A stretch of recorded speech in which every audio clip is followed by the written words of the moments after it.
Hi, ഞാൻ മുമ്പൊരു video ചെയ്തിരുന്നു. നാഗാലാൻഡ്, മേഘാലയ, മിസോറാം ഇങ്ങനെ 3 സ്റ്റേറ്റുകളിലാണ് ഇവിടെ ഏറ്റവും കൂടുതൽ ക്രിസ്ത്യാനിറ്റി ഉള്ളതെന്നും അതിനെപ്പറ്റി ഒരു ചെറിയ ഹിൻഡാണ് കൊടുത്തത്. വാസ്തവത്തിൽ ഞാൻ മനസ്സിലാക്കിയ ഒരു കാര്യമാണ്. അപ്പം ഞാൻ അതിലേക്ക് എത്തുന്നതിന് മുമ്പ് നിങ്ങൾക്ക് കാര്യമായ, അതായത് നമ്മളിപ്പം 1ൽ നിന്ന് 10ലേക്ക് ചാടി കയറാക്കത്തില്ല. 1, 2, 3, 4 അങ്ങനെ എണ്ണിയിട്ടല്ലേ പറ്റുള്ളൂ. അതുകൊണ്ടാണ് ഞാൻ സ്ലോലി ഇത് ഇൻഫർമേഷൻ തരാമെന്ന് പറഞ്ഞത്. പക്ഷേ എനിക്കിപ്പോൾ റീസെൻ്റ്ലി കുറച്ചധികം പേര് എന്നോട് വന്നിട്ട് അതിനെപ്പറ്റി ഒരു വിശദമായ വീഡിയോ ചെയ്യുമെന്ന് ചോദിച്ചതുകൊണ്ട് മാത്രം ഞാൻ ഒരു വിശദമായ വീഡിയോ ചെയ്യുന്നതാണ്. മേഘാലയ, നാഗാലാൻഡ്, മിസോറാം ഈ 3 സംസ്ഥാനങ്ങളിലാണ് ഏറ്റവും കൂടുതൽ ക്രിസ്ത്യൻ മെജോറിറ്റി ഉള്ളത്. ഇവരെന്ത് ചെയ്യുന്ന പറയാ, സംഖ്യകൾ നോക്കുമ്പോൾ നമ്മുടെ രാജ്യത്തെ ഏറ്റവും കൂടുതൽ പെർസെൻറ്റേജിൽ എങ്ങനെയാണ് 80% നമ്മളാണ്, 20% മറ്റുള്ളവരാണ്. അതിൽ സിഖ് പെടും, ബുദ്ധമതക്കാർ പെടും, അതേപോലെ മുസ്ലിംസ് പെടും, ക്രിസ്ത്യൻസ് പെടും. അപ്പം ഇതിനകത്ത് ഏറ്റവും ഈ 20% ആരാ കൂടുതൽ? ടടാങ്, അത് മുസ്ലിംസാണ്. അപ്പം അതിനകത്ത് കൂടുതൽ 12% നിൽക്കുന്നത് മുസ്ലിംസാണ് ഹൈലൈറ്റ്. ബാക്കി 8 ലവന്മാരൊക്കെ ഉള്ളൂ. അതിലും 2.8 സംതിങ്ങേ ഉള്ളൂ ക്രിസ്ത്യാനിറ്റി. പക്ഷെ ഭയപ്പെടേണ്ട രീതിയിൽ, ഭയപ്പെടുന്ന തരത്തിൽ ആളുകളെ മതം മാറ്റുന്നത് ക്രിസ്ത്യൻസാണ്. അതിന്റെ തെളിവുകളാണ് ഇപ്പോൾ ഇവിടെ വെക്കുന്നത്.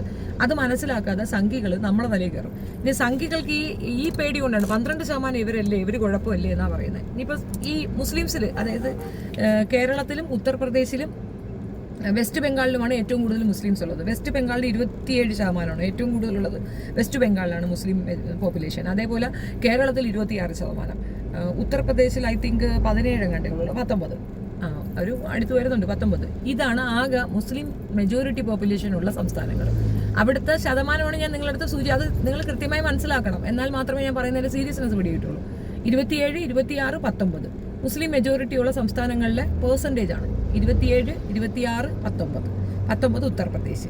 ഇനി നമുക്ക് നേരെ വരാൻ ക്രിസ്ത്യാനിറ്റി മെജോറിറ്റിയായി നിൽക്കുന്ന സംസ്ഥാനങ്ങളുടെ കണക്കെടുക്കാം. അതിൽ ഞാൻ ഒരു സംസ്ഥാനത്തിന്റെ കാര്യം മാത്രം പറയും, ബാക്കി നിങ്ങൾ ഊഹിച്ചോ. ഇതാണ് അവരുടെ റേഷ്യോ എന്നുള്ളത്. അതിൽ മേഘാലയ ഉണ്ട്, പിന്നെ നാഗാലാൻഡ് ഉണ്ട്, മിസോറാം ഉണ്ട്. അപ്പൊ നാഗാലാൻഡിന്റെ കണക്കെടുക്കാം. 90% ക്രിസ്ത്യൻസാണ്. അവിടെ 10% ഉള്ളൂ ഹിന്ദുക്കളും മറ്റു കമ്മ്യൂണിറ്റിയും. 90% ക്രിസ്ത്യൻസാണ്. ഇന്ത്യ ഒരു ഹിന്ദു ബേസ്ഡ് ആയ രാജ്യം തന്നെയായിരുന്നു, അല്ലേ? അവിടേക്ക് ക്രിസ്ത്യൻസ് എങ്ങനെ 90% ഒരു സംസ്ഥാനത്തിൽ അതിനകത്തുണ്ട് ഞാൻ പറയാൻ ഉദ്ദേശിക്കുന്ന ആൾ. അതായത് ഈ 90% ആൾക്കാരെയും അവർ മതം മാറ്റി അതിനകത്തേക്ക് കൊണ്ടുവന്നിട്ടുണ്ടെങ്കിൽ അത് ഒരു വിവാഹ ഇതര മതമാറ്റമല്ല. ഇപ്പം ലവ് ജിഹാദ് ആണെന്ന് ഏറ്റവും വലിയ പ്രശ്നമെന്ന് സംഘികൾ പറയുന്ന കണക്കാണെങ്കിൽ ഈ 90% ആളുകൾ ലവ് ജിഹാദാ? നോ. അവിടെ ഹാലലിയ സൂത്രം കർത്താവെ പ്രചരിക്കപ്പെട്ടു എന്നുള്ളതിന്റെ തെളിവാണ് ഈ പറയുന്ന നാഗാലാൻഡിലെ 90%. ഇനി മേഘാലയയിൽ എടുക്കാം. ഇനി അതും മിസോറാം. ഈ 2 ഇതേയും നിങ്ങൾ പോയി പെർസെൻറ്റേജ് ചെക്ക് ചെയ്താൽ നിങ്ങൾക്ക് മനസ്സിലാവും how they are spreading their religion. അപ്പോൾ ഏറ്റവും കൂടുതൽ പേടിക്കേണ്ട മതം ഏതാണെന്നാണ് ഞാൻ ഇവിടെ പറയുന്നത്. ഇസ്ലാമിൽ ലവ് ജിഹാദ് പോലുള്ള, അതായത് ഇപ്പം പ്രേമത്തോട് അനുബന്ധിച്ചിട്ട് മതം മാറുന്ന ഒരു രീതിയുണ്ട്. അത് മതം മാറ്റിയേ പറ്റുള്ളൂ. കാരണം അവർക്കൊരു ജീവിത ചര്യയുണ്ട്. ആ ചര്യ അനുസരിച്ച് പോകണമെന്നുണ്ടെങ്കിൽ മതത്തിലേക്ക് നിൽക്കണം എന്നുള്ളത്. മതത്തിലല്ലാത്തവർക്ക് അവനെയും കൂടെ വിളിച്ചോണ്ട് പോവാം, അല്ലാതെ അവളെയും കൂടെ വിളിച്ചോണ്ട് പോവാം. അല്ലാതെ അവിടെ നിൽക്കണമെന്നുണ്ടെങ്കിൽ, മതത്തിൽ നിൽക്കണമെന്നുണ്ടെങ്കിൽ 100% നിങ്ങൾ അനുവർത്തിക്കേണ്ട ചില മര്യാദകളുണ്ട്. ആ മര്യാദ ഇല്ലാച്ചാൽ നിങ്ങളെ മതത്തിൽ നിന്ന് പുറത്താക്കും എന്നതിനപ്പുറം അവർക്ക് ഈ മതം പ്രചരിപ്പിക്കണമെന്നൊരു വട്ടില്ല എന്നാണ് എനിക്ക് മനസ്സിലായിട്ടുള്ളത്. I'm really feeling sorry to say this because Christians എനിക്ക് ഒരുപാട് സുഹൃത്തുക്കളുണ്ട്. അതുകൊണ്ട് തന്നെ അവർക്കത് ഹേർട്ട് ചെയ്യും. എൻ്റെ മകൻ പ്രത്യേകിച്ച് ഒരുപാട് സുഹൃത്തുക്കൾക്കിടയിലാണ്. എന്നാലും ഞാനിത് പറയുന്നതിൻ്റെ റീസൺ ഷുഡ് നോ. ആളുകൾ മനസ്സിലാക്കണം. യഥാർത്ഥ മാടമ്പള്ളിയിലെ ആ നാഗവല്ലി എന്ന് പറയുന്നത് ക്രിസ്ത്യൻസ് ആണ്. ഈ 2 എണ്ണത്തിനെയും കൂടെ അടുപ്പിക്കും. ആരെ? സംഘികളെയും മുസ്ലിംസിനെയും കൂടെ അടുപ്പിക്കും. എന്നിട്ട് ഇടയ്ക്ക് നിന്ന് ചെന്നായ ചോര കുടിക്കുന്നതാണ് ഒരു ചോര കുടിപ്പുണ്ട് അവന്മാർക്ക്. അതാണ് ഇപ്പോൾ റിവീലാകുന്നത്. അപ്പം നമുക്ക് വിഷയത്തിലേക്ക് വരാം. മേഘാലയയിലെ വിഷയം എടുക്കാം. മേഘാലയയിൽ ഏറ്റവും കൂടുതൽ, അതായത് ദേശീയ ശരാശരിയിൽ ഒരു എമൗണ്ട് ഓഫ് പീപ്പിൾ ഉണ്ടാവില്ല എത്ര പേർക്ക് HIV ഉണ്ടെന്ന്. അതിനേക്കാൾ കൂടുതലാണ് അവിടുത്തെ പെർസെൻറ്റേജ് ഇനത്തിൽ എടുത്ത് നോക്കുമ്പം HIV ബാധിതർ. വൾഗർ സെക്സ്, ഇതാണ് ഇവരുടെ സെയിം സാധനം. കഞ്ചാവ് അടിക്കുമ്പോഴുള്ള പ്രശ്നം ഇതാണ്. ഏറ്റവും കൂടുതൽ ഡ്രഗ് ഡീലിങ്ങും ഡ്രഗിനോടനുബന്ധിച്ചിട്ടുള്ള ക്രൈംസും നടക്കുന്നത് ഈ 3 സംസ്ഥാനങ്ങളിലാണ്. ഏറെ ഇന്ത്യയിലെ മൊത്തം റിപ്പോർട്ടിൽ ഏറ്റവും കൂടുതൽ എടുക്കുമ്പോൾ ഈ 3 സംസ്ഥാനങ്ങളിലാണ് ഏറ്റവും കൂടുതൽ ഡ്രഗ് ഡീലിങ്ങും HIV റിപ്പോർട്ട്സും കൂടുതലുള്ളത്. അപ്പോൾ ആ സംസ്ഥാനത്തിൻ്റെ ഒരു കെടുകാര്യസ്ഥത അതിനകത്തുണ്ട്. അത് അവിടുത്തെ ഭരണ നേതൃത്വങ്ങളല്ല. ഇനി ഭരണ നേതൃത്വങ്ങൾക്ക് എന്തെങ്കിലും ഇതുണ്ടെന്ന് പറയുകയാണെങ്കിൽ ഈ 3 സംസ്ഥാനത്തിൽ ഒരു സംസ്ഥാനത്തിൻ്റെ ജനിച്ചു വളർന്ന ആളാണ് നമ്മളെ വാജ്പേയി മരണപ്പെട്ടപ്പോഴത്തെ പുള്ളിയുടെ ചിതാഭസ്മം അവിടുത്തെ ഒരു നദിയിൽ കൊണ്ടൊഴുക്കണമെന്ന് പറഞ്ഞിട്ടുണ്ടായിരുന്നു. ഇതും പറഞ്ഞുകൊണ്ട് അങ്ങോട്ട് ചെന്നപ്പോൾ അവർ പറഞ്ഞു ഡോണ്ട് അത് ക്രിസ്ത്യൻസിന് എഗൻസ്റ്റ് ആണ്. ഓർത്തോണം, ഹിന്ദുമത സംസ്കാരത്തിൽ ആണ് ഇന്ത്യ ഉള്ളത്, സത്യമാണ്, അതിനകത്ത് തർക്കമൊന്നുമില്ല. ഈ മതത്തിൽ നിന്നുകൊണ്ടുള്ള മനുഷ്യർ ഇതിന്റെ ഉച്ചനീചത്വങ്ങൾ നിവൃത്തികേട് കൊണ്ടാണ് മറ്റു മതത്തിലേക്ക് കൺവേർട്ട് ആയിട്ടുള്ളത്. പക്ഷെ നമ്മൾക്ക് ഫസ്റ്റ് പ്രിയോറിറ്റി എപ്പോഴും ഹിന്ദു മതത്തിന്റെ ആചാരങ്ങൾ ആഘോഷങ്ങൾക്കാണ്. നമ്മളിവിടെ ഏറ്റവും കൂടുതൽ ഫസ്റ്റ് പ്രിയോറിറ്റി കൊടുക്കുന്ന അവർക്ക് തന്നെയാണ്. കാരണം നമ്മുടെ ബേസിക് എടുത്തു നോക്കിയാലും നമ്മുടെ പൂർവ്വപിതാക്കന്മാരെന്ന് പറയുമ്പോൾ അവർ തന്നെയാണ്. അപ്പോൾ അതുകൊണ്ട് അവരുടെ ആ ആചാരങ്ങൾക്ക് നമ്മൾ കൺസേൺ കൊടുക്കും, ആ റെസ്പെക്റ്റ് ഉണ്ട്. അതിൽ ഒരാളുടെ മരണാനന്തര ചടങ്ങ് നടത്താനായിട്ട്, വാജ്പേയിയുടെ മരണാനന്തര ചടങ്ങ് നടത്താനായിട്ട് സമ്മതിക്കാതിരുന്നത് ഈ 3 സംസ്ഥാനങ്ങളിൽ ഒരു സംസ്ഥാനമുണ്ട്, ഏതെന്ന് ഞാൻ പറയത്തില്ല, അത് നിങ്ങൾ അങ്ങോട്ട് അന്വേഷിച്ചറിഞ്ഞാൽ മതി. അപ്പോൾ അതിനകത്ത് നടന്നെന്ന് പറഞ്ഞാൽ ഇവിടെ കൊണ്ട് ഇത് നടക്കത്തില്ല, ഇത് ഞങ്ങളുടെ ചടങ്ങുകൾക്ക് പറ്റിയ സാധനമൊന്നുമില്ല, ഇതിവിടെ പറ്റത്തില്ല, ഇത് നദിയിലൊഴുകി ഇവിടെ നദി മലിനസൊക്കെ ആക്കത്തിൽ എടുത്തുകൊണ്ട് പോടാന്ന്. അവസാനം രഹസ്യമായിട്ട് അത് ചെയ്തു എന്നാണ് അറിവുകൾ, റിപ്പോർട്ട്സ് ഉണ്ട്. സോ കറക്റ്റാണത്. ഇനി നമുക്ക് മേഘാലയ കഴിഞ്ഞിട്ട് നമുക്ക് നാഗാലാൻഡിലേക്ക് വരും. അടുത്ത HIV-യുടെ ശരാശരി കണക്ക് മനസ്സിലായല്ലോ. ക്രിസ്ത്യൻ മെജോറിറ്റിയുള്ള ഒരാളാണ്. ഇവിടെ പലരും പറയും ഉസ്താക്കന്മാരാണ് ഈ കുഴപ്പം അത്രയും ഉണ്ടാക്കുന്നത്, പഠിപ്പിച്ചു കൊടുക്കുന്നതിൻ്റെ കുഴപ്പമാണെന്ന്. ഇപ്പം ഹല്ലേലൂയ സൂത്രം പഠിച്ചവരൊക്കെ HIV പോസിറ്റീവായത് എങ്ങനെയടേ? അവിടെ ഇത് പഠിപ്പിച്ചു കൊടുക്കുന്നുണ്ട്. വ്യഭിചാരമരുത്, പിന്നെ കള്ളം പറയരുത്, അയലത്തെ സത്തു മോഹിക്കരുത്, അയലത്തെ പെണ്ണിനെ മോഹിക്കരുത്, പറഞ്ഞതിൻ്റെ ഭർത്താവിനെ മോഹിക്കരുത്, ഭാര്യയെ മോഹിക്കരുത് എന്നൊക്കെ പറഞ്ഞിട്ട് ഈ HIV എങ്ങനെയാണ് വരുന്നത്? നിങ്ങൾ ഒരാളുമായിട്ട് മാത്രമേ ഉള്ളൂ. പ്രത്യേകിച്ച് ക്രിസ്ത്യൻ മതത്തിൻ്റെ ഒരു രീതി എന്ന് പറഞ്ഞാൽ ഒറ്റ കല്യാണമേ പറ്റുള്ളൂ, വേറെ പറ്റത്തില്ല. അയാൾ മരിച്ചു പോകണം, അല്ലെങ്കിൽ വേറെ പറ്റില്ല. അങ്ങനെയുള്ളിടത്ത് എങ്ങനെയാണ് ഇത് നടക്കുന്നത്? അപ്പോൾ അവിഹിതങ്ങൾ ധാരാളം നടക്കുന്നു. മതം അനുസരിച്ചല്ല അവർ ജീവിക്കുന്നതെന്നുള്ള തെളിവാണ് അത്. മതം മാറ്റം മാത്രമേ ഉള്ളൂ. മനുഷ്യനെ നന്നാക്കുക എന്നുള്ള അവരുടെ പരിപാടിയല്ല, ആളെ കൂട്ടുക. Number of people shoot. അപ്പോൾ അവിടെ ഏറ്റവും കൂടുതൽ ഇത് നടക്കുന്നുണ്ടെന്നുള്ളതാണ് വസ്തുത. നമ്മൾ ഇത് പറഞ്ഞുകൊണ്ട് ഇവിടെ പല മുസ്ലിംസ് തന്നെ പറയുന്നത് കേൾക്കാം, ഞങ്ങൾ കഴിഞ്ഞാൽ നിങ്ങളാണെന്ന്. അല്ല, അവരെ സ്റ്റോപ്പ് ചെയ്യേണ്ട ഒരു ആവശ്യം സംഘികൾക്കുണ്ട്. സംഘികൾ അല്ലെങ്കിൽ ഹിന്ദുമത വിശ്വാസികൾക്കുണ്ട്. അത് മുസ്ലിംസും ചെവിയെന്നുള്ളിക്കോ, നിങ്ങളുടെ കയ്യിൽ നിന്നും അപ്പുറത്തോട്ട് ആളുകൾ പോകുന്നുണ്ട്, അത് മനസ്സിലാക്കിക്കൊള്ളുക. അവർക്ക് ആളെ കൂട്ടുക എന്നുള്ളത്. പിന്നെ വ്യഭിചാര സന്തതികളായിട്ട് ഇങ്ങനെ നടക്കും. അപ്പോൾ HIV-യുടെ കാര്യം പറയുമ്പോൾ അത് ഏകദേശം കറക്റ്റ് ആവും. ഇനി നമുക്ക് നാഗാലാൻഡിലേക്ക് വരാം. അവിടുത്തെ പോപ്പുലേഷൻ 90%. ഇവിടെ 26 ഇവിടെ കിടന്ന് ഈ ബഹളമാണ് വെക്കുന്നത്. അപ്പോൾ 90% ഉള്ളിടത്ത് വിരലണക്കാൻ പറ്റാത്തവന്മാരാണ് ഇവിടെ വന്ന് കിടന്നുകൊണ്ട് ബഹളം വെക്കുന്നതെന്ന് ഓർത്തോണം. നാഗാലാൻഡിലെ 90%-ൽ 6.5 ലക്ഷം ആൾക്കാർ, അതിൽ 6 ലക്ഷം പേര്, അത് ഒഫീഷ്യൽ റിപ്പോർട്ടാണ്, ഡ്രഗ് ഉപയോഗിക്കുന്നവരാണ്. 6.5 ലക്ഷം മനുഷ്യർ ഡ്രഗ് ഉപയോഗിക്കുന്നവരെന്നാണ് ഒഫീഷ്യലായിട്ടുള്ള അവിടുത്തെ റിപ്പോർട്ട്. 90%-ൽ 6.5 ലക്ഷം. അതിൽ 1.5 ലക്ഷം വരുന്നത് കുട്ടികളാണ്. അപ്പോൾ ഈ കുട്ടികളും ഇത് ഉപയോഗിക്കുന്നുണ്ട്. ഈ 6.5 ലക്ഷത്തിൽ നിന്ന് 1 ലക്ഷത്തോളം കുട്ടികളാണ് ഇത് ഉപയോഗിക്കുന്നതെന്ന് പറയുന്നത്. ഇത് ഒഫീഷ്യൽ റിപ്പോർട്ടാണ്. അപ്പോൾ ഈ ഒഫീഷ്യൽ അല്ലാത്ത റിപ്പോർട്ട്സ് എത്രത്തോളം ഉണ്ടാവുമെന്ന് ഊഹിച്ചുള്ളൂ. കുഞ്ഞുങ്ങൾ ഡ്രഗ് ഉപയോഗിക്കുന്നു എന്ന് പറയുമ്പോൾ തന്നെ അതിൻ്റെ ഒരു ഇത് അടുത്ത തലമുറ ഇല്ല. അവിടെ മൊത്തം ഡ്രഗിനകത്ത് മുങ്ങി കിടക്കുന്ന സാധനങ്ങളാണെന്നാണ് ചുരുക്കം. ഇനി ഇതിനകത്ത് ടോട്ടൽ പോപ്പുലേഷൻ എത്രയെന്ന് പറയുമ്പോൾ നിങ്ങൾക്ക് ഈ 6 ലക്ഷം പ്രശ്നമാണോ അല്ലെന്ന് മനസ്സിലാവും. നാഗാലാൻഡിന്റെ ടോട്ടൽ പോപ്പുലേഷൻ എന്ന് പറയുന്നത് 20 ലക്ഷമാണ്. 20 ലക്ഷത്തിൽ 6.5 ലക്ഷം പീപ്പിൾസ് ഡ്രഗ് അഡിക്റ്റ് ആണെന്ന് ഒഫീഷ്യൽ റിപ്പോർട്ട് ഉണ്ടെങ്കിൽ അവിടുത്തെ ഡ്രഗ്സിന്റെ ഒരു ലെവൽ നിങ്ങൾ ഓർത്തു നോക്കുക. അതേപോലെ ഈ സെക്സ്, ഇതേപോലെ ഈ വൾഗർ സെക്സും അതിനോട് റിലേറ്റ് ചെയ്തിട്ടുള്ള HIV-യും ഒക്കെ ഏറ്റവും കൂടുതൽ റിപ്പോർട്ട് ചെയ്യുന്ന സംസ്ഥാനങ്ങൾ ഈ 3 സംസ്ഥാനങ്ങളുമാണോ എന്നുള്ളതാണ്. ഇനി മിസോറാമിലേക്ക് പോകാം. മിസോറാമിൽ 100 മനുഷ്യർ, അതായത് ഒരു വർഷത്തിൽ 100ഓളം പേര് ഹൈ ഡോസ് ഉപയോഗിക്കുന്നതിൻ്റെ അനുബന്ധിച്ച് മരണപ്പെടുന്നുണ്ട്. റിപ്പോർട്ടുകളാണ്, ഒഫീഷ്യൽ റിപ്പോർട്ടുകളാണ്. ഹൈ ഡോസ് ഉപയോഗിക്കുന്നതിൻ്റെ ആഫ്റ്റർ എഫക്റ്റ് ആയിട്ട് മനുഷ്യൻ മരിച്ചു പോകുന്നുണ്ട് മിസോറാമിൽ. ഇനി അവിടുത്തെ കാര്യങ്ങളൊന്നും ഞാൻ പറയണ്ട. അപ്പോൾ ഇലക്ഷൻ സൺഡേ ആണ് ആക്കുന്നതെങ്കിൽ അവർ അതിൽ പാർട്ടിസിപ്പേറ്റ് ചെയ്യില്ല എന്ന് പറയുന്നുണ്ട്. അതായത് അവരുടെ മതാചാരങ്ങൾ നടക്കുന്ന സമയത്തേക്ക് മറ്റൊരു സാധനം അത് ഒഫീഷ്യൽ ആയാൽ പോലും, ടോട്ടൽ ഇന്ത്യയുടെ ഇതാണെങ്കിൽ പോലും അവരത് അക്സെപ്റ്റ് ചെയ്തില്ല. ബിക്കോസ് അവർ അത്രത്തോളം റിലീജിയസ് ആണ്. അവരുടെ റിലീജിയസ് പ്രാക്ടീസിന് എഗൻസ്റ്റ് ആയിട്ടുള്ള ഒരു സാധനം അവർ അംഗീകരിക്കത്തില്ല. അതിന് വേണ്ടിയിട്ടുള്ള ഒരു നടപടിയും അവരവിടെ അനുഭവിച്ചു കൊടുക്കുകയില്ല. അപ്പോൾ ഭയപ്പെടേണ്ടത് ആരാണ്? ഇത് വെള്ളിയാഴ്ച പള്ളിയാണ്. വെള്ളിയാഴ്ചയ്ക്ക് വേണ്ടി ലീവ് പോലും ചോദിക്കുന്നില്ല ആരും. ഇവിടെ വെള്ളിയാഴ്ച ജുമാ മസ്ജിദാണ്. എല്ലാവരും പള്ളിയിൽ പോകുന്നുണ്ടോ ഇല്ലയോ, കുട്ടികൾ സ്കൂളിൽ വിട്ടിട്ട് പോകുന്നുണ്ടോ, ഇതൊന്നും ഇവിടെ കൺസിഡർ ചെയ്യാം. അങ്ങനെ എന്തെങ്കിലും ഒരു ചിന്ത പോലും അവർക്ക് വന്നു കഴിഞ്ഞാൽ ഉടനെ അവരെ പ്രശ്നക്കാരാക്കും. അവർ ലീവ് ഉണ്ടെങ്കിലേ പോകുള്ളൂ, അല്ലെങ്കിൽ കുട്ടികൾ സ്കൂളിൽ തന്നെ പോകും. വെള്ളിയാഴ്ച പിള്ളേർ സ്കൂളിൽ പോകാതെ പള്ളിയിൽ പോകുന്ന ഏത് പിള്ളേരുണ്ട്? എൻ്റെ കൊച്ചു പോകാറില്ല, പള്ളിയിൽ പോകാറ് നേരെ സ്കൂളിൽ തന്നെയാണ് പോകുന്നത്. അപ്പം റിലീജിയസ് പ്രാക്ടീസിന് വേണ്ടിയിട്ട് നമ്മുടെ രാജ്യത്തിൻ്റെ തന്നെ നിയമങ്ങൾ മാറ്റണം എന്ന് പറയുന്ന 3 സംസ്ഥാനങ്ങളുടെ കാര്യമാണ് ഞാൻ പറഞ്ഞത്. ഇനി നിങ്ങൾ ചിന്തിക്കേണ്ട മറ്റൊരു കാര്യമുണ്ട്. ഏറ്റവും കൂടുതൽ ഇവിടെ നമ്മുടെ മലം ടി വി പോലുള്ള കുറേയധികം TV-കൾ നമുക്കുണ്ട്.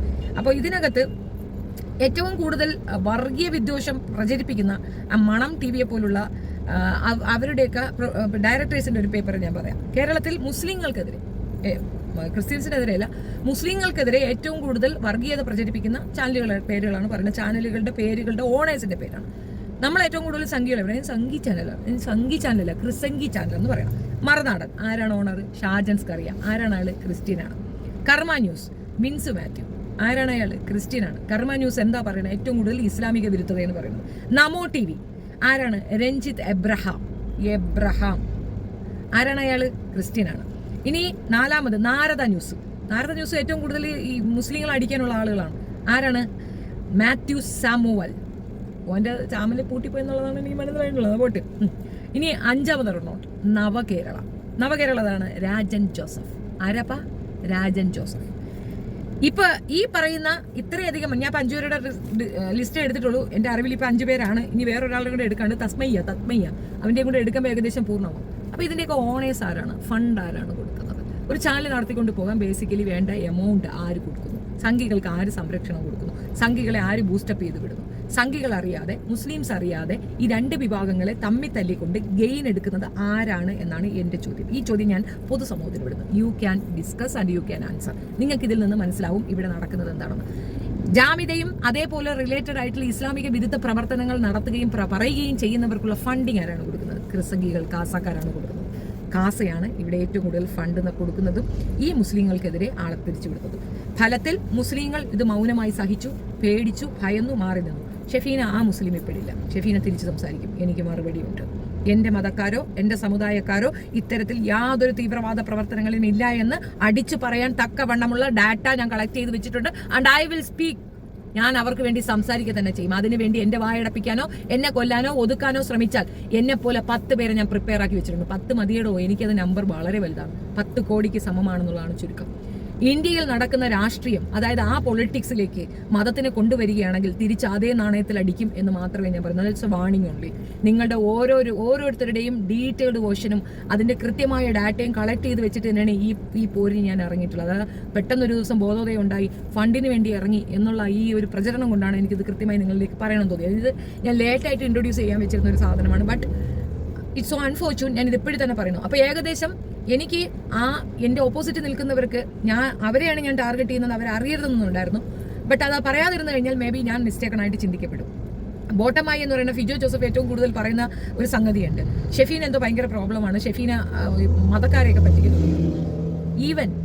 ഈവൻ നിങ്ങളാരും എന്നെ സപ്പോർട്ട് ചെയ്തില്ലെങ്കിൽ, ഈവൻ നിങ്ങളാരും എനിക്കൊരു പേയ്മെന്റ് തന്നിട്ടില്ലെങ്കിൽ പോലും ഞാൻ എൻ്റെ ഫൈറ്റ് ഇതുമായിട്ട് മുൻപോട്ട് തന്നെ കൊണ്ടുപോകും. ബിക്കോസ് എനിക്കിത് മുൻപോട്ട് കൊണ്ടുപോകണം. ഇത് എൻ്റെ ജനറേഷൻ, എൻ്റെ കുടുംബങ്ങൾക്ക്, എൻ്റെ മക്കൾക്ക്, എൻ്റെ അനന്തരാവകാശികൾക്ക് അവർക്ക് വേണ്ട ഒരു കാര്യമാണ്. ഞാൻ ഹിന്ദു മതത്തിന് അഗൻസ്റ്റ് അല്ല.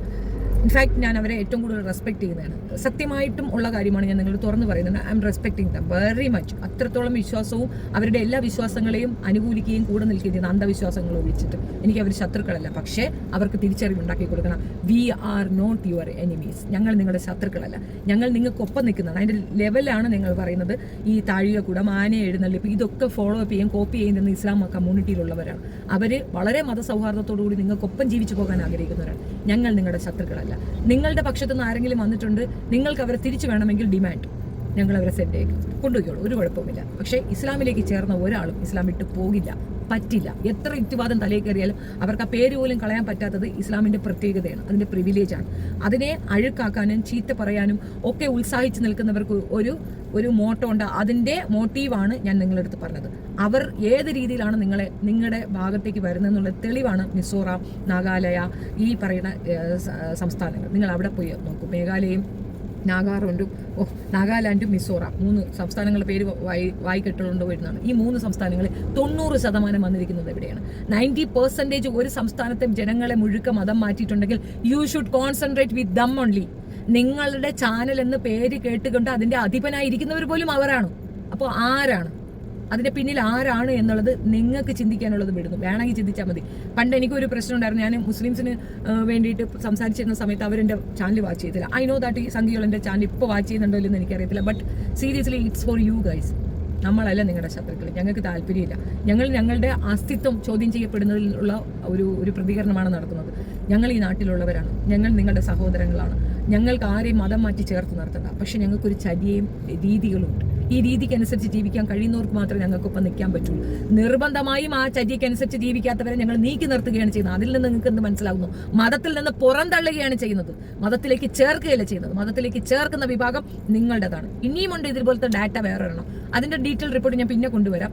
ഈ പറഞ്ഞ സാധനങ്ങളൊക്കെ നിങ്ങൾക്ക് ഡീറ്റെയിൽ ആയിട്ട് നെറ്റിൽ ചെക്ക് ചെയ്യാവുന്നുള്ളൂ. Everything internet you can search it. ഞാൻ ഇതൊക്കെ എടുത്തത് ടോപ്പ് ആയിട്ടുള്ള എല്ലാ ന്യൂസ് ഏജൻസികളുടെ നിന്നുള്ള റിക്കോർഡിക്കൽ എവിഡൻസ് ആണ് ഞാൻ നിങ്ങൾക്ക് ഇവിടെ കൊണ്ടുവന്ന് വെച്ചിട്ടുള്ളത്. അതിൻ്റെ കൂടെ ഒരു കാര്യം കൂടെ പറയാം. ഈ ഡാറ്റയുടെ ബേസ് ചെയ്ത് പറയുമ്പോൾ ഏറ്റവും കൂടുതൽ ക്രിസ്ത്യൻസിൽ നിന്നാണ് ആളുകൾ ഇങ്ങോട്ട് മാറിയിട്ട് വരുന്നത്. ഇപ്പോൾ ഗർവാപ്പസി എന്നൊരു സംഗതി വന്നപ്പോൾ ഏറ്റവും കൂടുതൽ തിരിച്ച് മാറി വരുന്നത് ക്രിസ്ത്യൻസിൽ നിന്നാണ്. അതെന്തുകൊണ്ടാണെന്ന് അറിയാമോ? അത് പിന്നെ സംഘികളെ പേടിച്ചിട്ടോ അല്ലെങ്കിൽ സംഘികൾ കൊണ്ടുവരുന്ന സത്യസരണിയോ സത്യഭാവയോ അതൊന്നും കൊണ്ടല്ല. ആക്ച്വലി എന്താന്ന് പറഞ്ഞു കഴിഞ്ഞാൽ അവർക്ക് കിട്ടിക്കൊണ്ടിരുന്ന അലവൻസ് സ്റ്റോപ്പ് ചെയ്യപ്പെട്ടു. ആൻഡ് ഇതിനകത്ത് ഉള്ളതിനേക്കാൾ വൾഗറായിട്ടുള്ള ഒരു ജാതീയ വ്യത്യാസം അപ്പുറത്തേൽ ഉണ്ട് എന്നുള്ളൊരു തെളിവാണ് പൊയ്കയിൽ അപ്പച്ചൻ. പൊയ്കയിൽ അപ്പച്ചൻ പറയ സമുദായത്തിലുള്ള മനുഷ്യരായിരുന്നു. പറയ സമുദായത്തിലുള്ള മനുഷ്യൻ ഒരുപാട് പേരെയും ചേർത്ത് പിടിച്ചുകൊണ്ട് അദ്ദേഹം ഒരു ക്രിസ്ത്യൻ വിഭാഗത്തിലേക്ക് ചെല്ലുമ്പോൾ പറയ സമുദായം വന്ന് ചേർന്നത് എങ്ങനെയാണ്? ലത്തീൻസ് എന്നോ അങ്ങനെ കുറേ കാറ്റഗറൈസേഷൻ ഉണ്ട്. അപ്പം അതിൻ്റെ ഒരു കാറ്റഗറൈസേഷൻ ഞാൻ പറയുന്നില്ല. ലത്തീൻസ്, യാക്കോബ, കാത്തോലിക്ക, കാത്തോലിക്കൻ, പാത്തോലിക്കൻ അങ്ങനെ കുറേ ഉണ്ട്. അപ്പം അതിനകത്ത് ആ വിഭാഗീയത വന്നപ്പം ഇവർ പറയ സമുദായക്കാർക്ക് ഉള്ളത് ഈ ഹിന്ദു മതത്തിലുണ്ടായിരുന്ന അതേ ഒരു ഡിസ്ക്രിമിനേഷൻ തന്നെയാണ് അവിടെ ഉണ്ടെന്ന് അവർ തിരിച്ചറിഞ്ഞപ്പോൾ അയാൾ ബൈബിൾ കൂട്ടിയിട്ട് കത്തിച്ചിട്ട് അയാൾ തന്നെ അവിടെ PRDS ഉണ്ടാക്കി അവിടെ വേറൊരു മതം ഉണ്ടാക്കി അന്തസ്സായിട്ട് ജീവിക്കുന്നുണ്ട്. ഓരോ കുടുംബത്തിൽ നിന്നും ഓരോ സർക്കാർ ഉദ്യോഗസ്ഥൻ എന്ന നിലയിൽ പുള്ളി പെർഫെക്റ്റ് ആയിട്ടൊരു നവോത്ഥാന നായകനെന്ന് ഞാൻ പറയും.